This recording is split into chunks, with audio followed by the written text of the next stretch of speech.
भारतक सबसे धनिक में से मुकेश अंबानी के पुत्र के किछ महीना पहले विवाह भेल छल। ओ विवाह में करोड़ों रुपैया पानि में बहाओल जकाँ बुझायल छल। ओहिमे नेता सब वाई कही भारत के मात्र नहीं विदेश के नेता सब सेहो आयल रहथि। विभिन्न उद्योगपति विभिन्न क्षेत्र के धर्मगुरु सब सेहो आयल रहथि।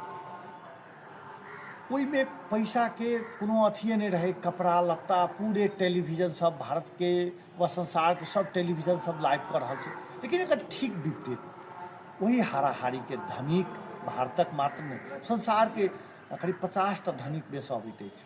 ओहि धनिक में गौतम अडानी अपन पुत्र के विवाह केलनि अछि।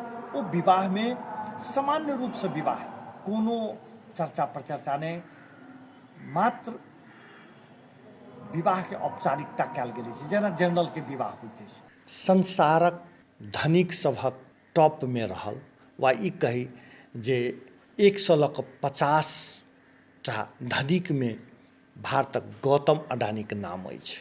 हुनक छोट बेटा जीत अडानी के 7 फरवरी के विवाह भेल।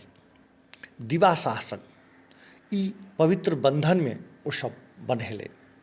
ई विवाह एकटा निजी समारोह में संपन्न भेल जाहि में मात्र परिवारक सदस्य आ मित्र सब सहभागी रहथि।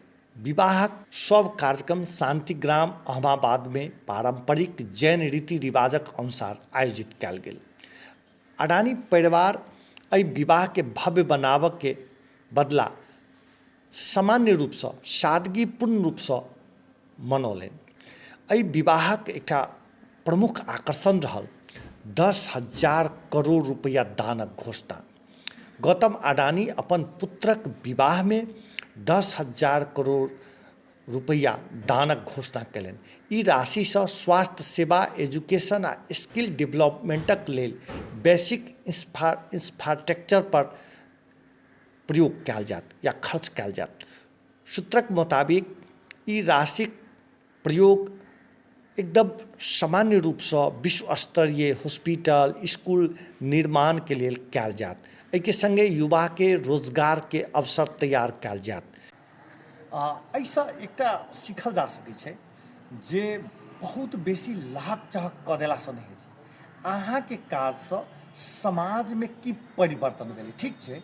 अहाँ के लड़का के विवाह अछि अहाँ के लड़की के विवाह अछि अहाँ खर्चा करू लेकिन ऐसा आम लोग के की फायदा भऽ रहल छै तकरो ध्यान देबाक चाही जे गौतम अडानी से सीखल जा सकै।